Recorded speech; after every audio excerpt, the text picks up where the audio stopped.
Assalamualaikum warahmatullahi wabarakatuh. Halo teman-teman, perkenalkan nama saya Erwin Minaryati Tia Haristanti Arijuaring, Rombel 2 PPG Prajabatan UNES. Di sini saya akan menganalisis studi kasus rancangan pembelajaran berdiferensiasi. Di sini saya mengangkat studi kasus pada kelas 2 SDN pesantren yang memiliki 29 peserta didik. Peserta didik ini memiliki karakteristik serta latar belakang yang berbeda-beda. Sebelum melakukan pembelajaran, guru di kelas 2 SDN pesantren merasakan keberagaman karakter serta kemampuan peserta didik. Meski sudah berusaha menggunakan media yang menarik, namun Yazid masih sering tidak memperhatikan ketika pembelajaran, kurang tertarik dan tidak semangat dengan pembelajaran yang berlangsung. Oleh karena hal itu, guru melakukan pemetaan kebutuhan belajar peserta didik untuk dapat menerapkan pembelajaran yang sesuai. Guru memetakan kebutuhan belajar berdasarkan pada kesiapan belajar atau readiness. Di sini saya membagi siswa menjadi dua kelompok, yaitu yang pertama, peserta didik telah siap belajar dan membutuhkan semangat dan dorongan guru. Adapun muridnya berjumlah 18 anak. Yang kedua, peserta didik belajar dengan bimbingan dari guru, berjumlah 11 anak. Pada kegiatan pendahuluan, peserta didik berdoa dan guru menanyakan kabar serta mengecek kehadiran peserta didik. Di sini, guru pada asesmen awal menampilkan gambar emoticon, di mana peserta didik memilih emoticon bergambar bahagia atau sedih yang sesuai dengan suasana hatinya saat mengikuti pembelajaran. Di sini guru juga melakukan uraian tentang kegiatan-kegiatan dan materi yang akan kita laksanakan saat pembelajaran.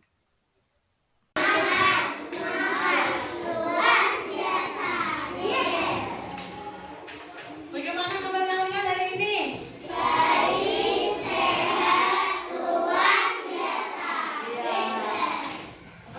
Ada yang suasana hatinya lagi senang atau sedih? Sedih? Kenapa? Kenapa? Ayo. Karena apa? Oh, Bu Erwin sama Bu Farah mau pulang ke kampungnya. Sebelum memulai pembelajaran dengan Bu Guru, alangkah baiknya kita berdoa terlebih dahulu.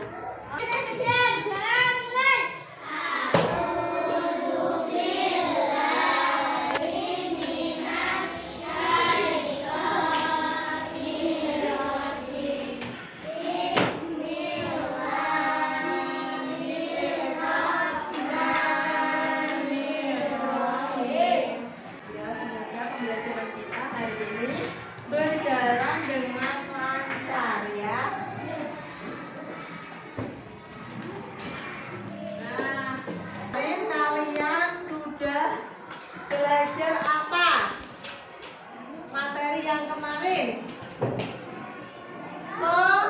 Pengalamanku di rumah ya, mengamalkan apa? Mengamalkan sila kedua di rumah. Contohnya apa? Mengamalkan sila kedua di rumah apa contohnya? Membantu ibu, terus apa lagi? Membantu teman yang jatuh, kemarin sudah dipraktekkan sama Bu Farah ya. Hari ini kita akan belajar tentang pengamalan sila ketiga di rumah dan kosakata baru dalam puisi serta Berlanjut pada kegiatan inti, sintaks pertama, orientasi peserta didik pada masalah atau diferensiasi konten. Di sini, diferensiasi kontennya, setiap kelompok diberikan teks bacaan mengenai pengamalan sila ketiga sesuai dengan kesiapan belajarnya. Peserta didik membaca dan menjawab pertanyaan terkait teks bacaan. Kelompok 1 diberikan teks materi dengan bacaan 3 paragraf yang memuat 5 pertanyaan. Kelompok 2 diberikan teks materi dengan bacaan 3 paragraf yang memuat 3 pertanyaan. Peserta didik juga menyimak dan mendengarkan puisi yang dibacakan oleh guru. Peserta didik menyimak video pembelajaran yang ditampilkan dalam PPT interaktif mengenai puisi anak yang bertemakan alam. Menurutmu ini gambar apa? Bagus, semua sudah kumpul. Ayo kita mulai dengan doa dulu.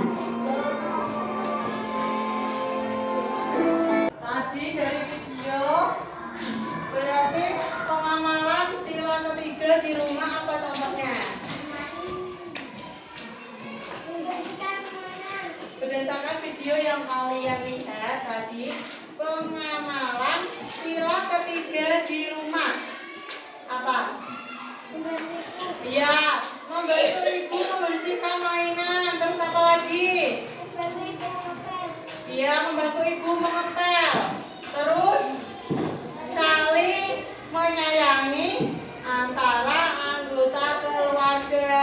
Menyayangi ayah, ibu, tante dan kakaknya kan di meja makan.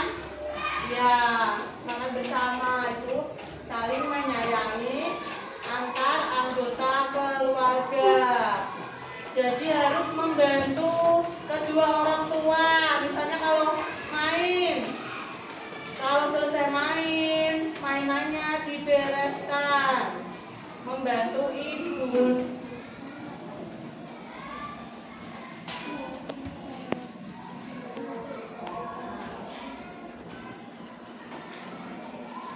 Nah, ini tadi bunyi sila ketiga. Ada yang tidak hafal bunyi sila ketiga? Kamu nggak hafal? Siapa lagi yang tidak hafal bunyi-bunyi Pancasila? Sila ke-1 sampai ke-5. Ya, yang hari ini khusus untuk pengamalan sila ketiga di rumah. Itu bunyi sila ketiga Pancasila yaitu apa? Persatuan Indonesia. Ya. Ya, lambang sila ketiga Pancasila itu pohon beringin. Sintaks kedua mengorganisasikan peserta didik untuk belajar. Di sini ada diferensiasi proses di mana peserta didik dikelompokkan ke dalam 2 kelompok berdasarkan kesiapan belajar peserta didik yang didapat dari menjawab pertanyaan pemantik di awal. Kelompok 1, peserta didik dengan kesiapan belajar baik. Kelompok 2, peserta didik dengan kesiapan belajar sedang. Satrio terus Lutfi. Ini yang pindah ini ya. Pindah ke tempatnya Satrio.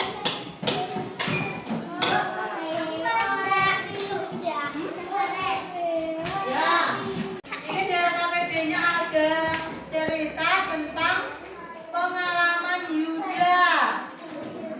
Satu orang berdua ya.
mendekati adikku, lalu membantunya memainkan gasing. Adikku tampak senang sekali. Aku juga merasa senang melihatnya. Nah, dari cerita pengalaman Yuda, itu menunjukkan pengamalan sila keberapa? Dari ceritanya Yuda yang kalian baca tadi. Ya, sila ketiga. Kenapa kok bisa sila ketiga? Yo, siapa yang tahu alasannya? Angkat tangan.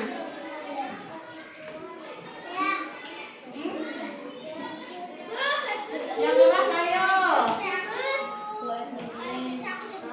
Yang keras. Ya, guru tanya, kok bisa pengamalan sila ketiga di rumah? Alasannya apa dari bacaannya tadi? Sudah dibaca kan ceritanya? Kok bisa merupakan contoh pengamalan sila ketiga di rumah? Karena Yuda bermain.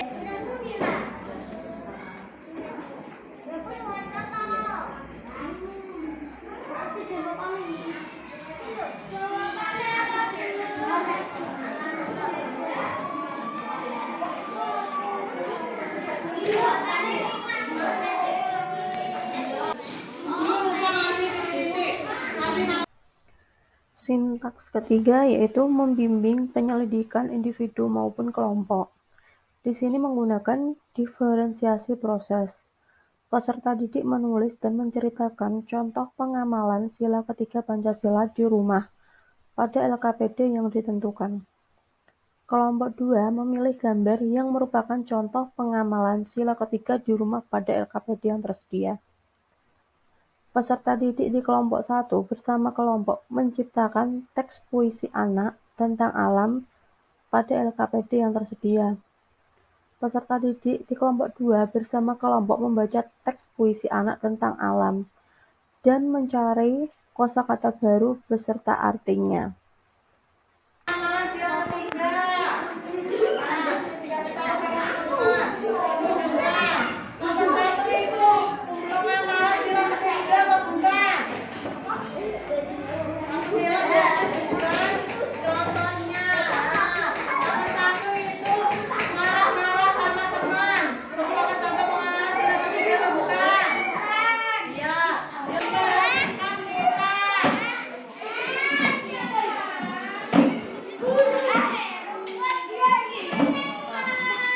Nomor 2, ayo duduk dulu diperhatikan. Kita sama Desa mau bercerita tentang pengalamannya mengamalkan sila ketiga di rumah. Ayo dibaca keras. Ya, terus. Ya.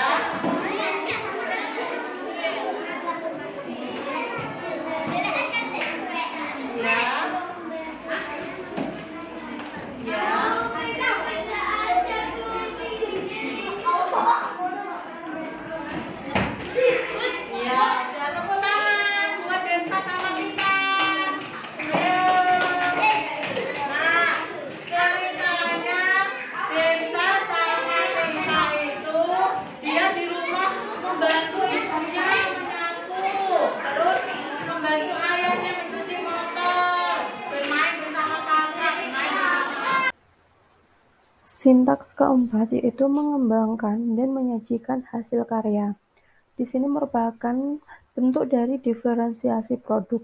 Peserta didik mempresentasikan hasil kerja yang telah dibuat mengenai pengamalan sila ketiga Pancasila di rumah dan membacakan puisi anak bertemakan alam. Di daun biasanya udah basah kan, itu namanya embun. Terus rumput udah basah, itu namanya embun. Titik air. Ngantuk, siapa yang tahu ngantuk?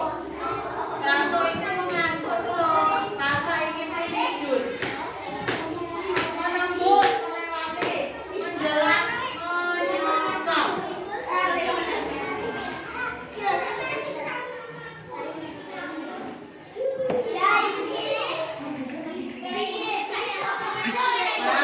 Sekarang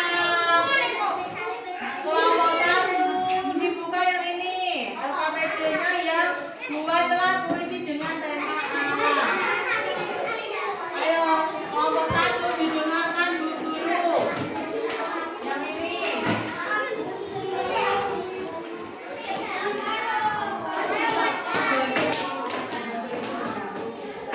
Buka ini. Puisi hujan. Ayo, kelompok 2.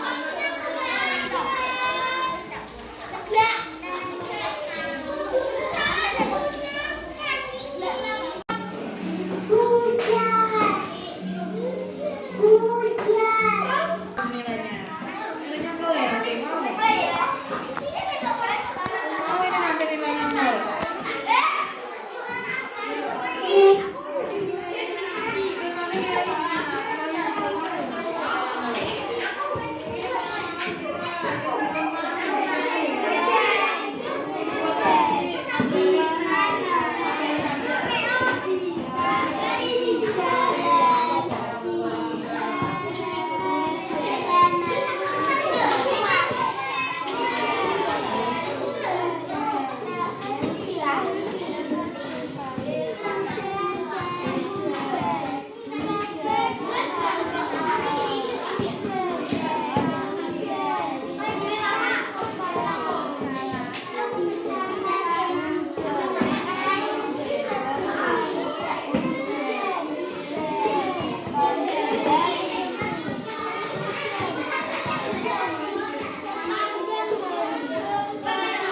Ya, tepuk tangan buat temennya yuk. Tangan. Ya. Sudah.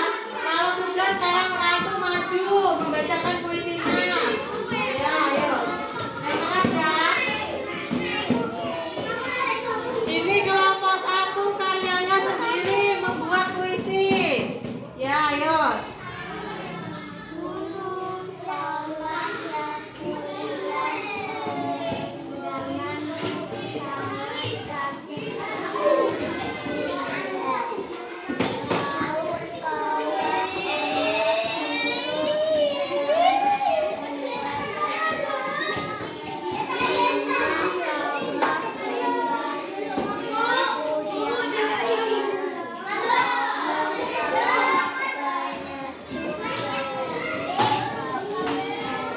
Ya, beri tepuk tangan Ratu sama temennya. Tangan.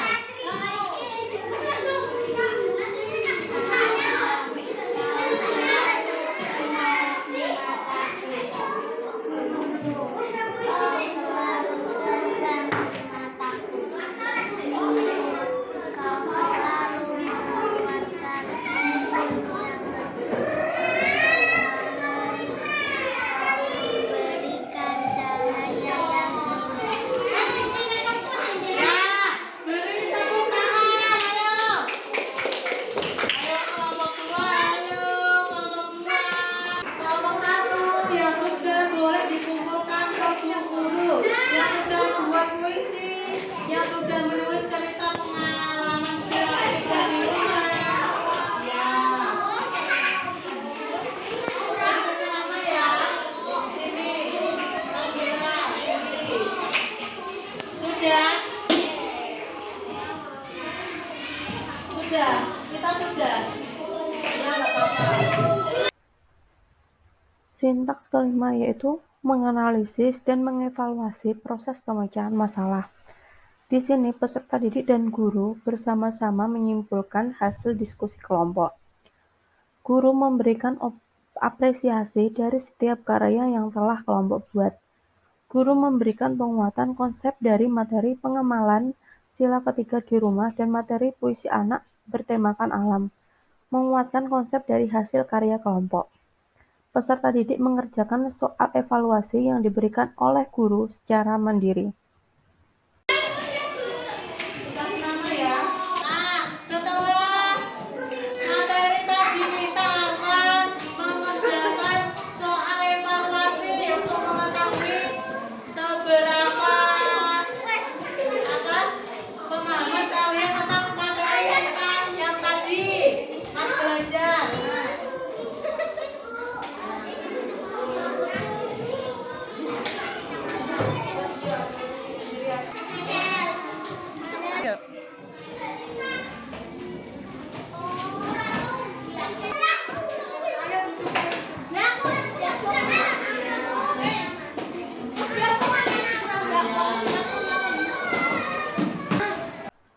Kegiatan selanjutnya yaitu kegiatan penutup. Yang pertama, guru memberikan kegiatan tindak lanjut. Peserta didik yang sudah mencapai KKM diberi soal yang bervariasi. Peserta didik yang belum mencapai KKM diadakan remedial dengan cara pemberian pelajaran tambahan maupun bantuan dari tutor sebaya. Yang kedua, peserta didik diinformasikan oleh guru tentang kegiatan pembelajaran untuk pertemuan berikutnya. Yang terakhir, anak-anak, untuk pembelajaran tematik yang akan datang, kita akan belajar tentang Hari ini kita tadi belajar apa? Tadi kita belajar tentang apa? Pengenalan sila ketiga di rumah sama membaca puisi dan mengartikan kosakata baru di puisi. Contoh pengenalan sila ketiga Pancasila di rumah tadi apa contohnya? Menyayangi adik. Ya, buat orang tua. Terus apa lagi? Contohnya, ya membersihkan tempat tidur boleh. Ya, jangan lupa nanti kalau pulang belajar lagi. Yang belum bisa menulis, belajar menulis. Yang belum bisa membaca, belajar membaca nanti ya di rumah ya. Ya. Sebelum pulang, sebelum pembelajaran diakhiri, alangkah baiknya kita berdoa.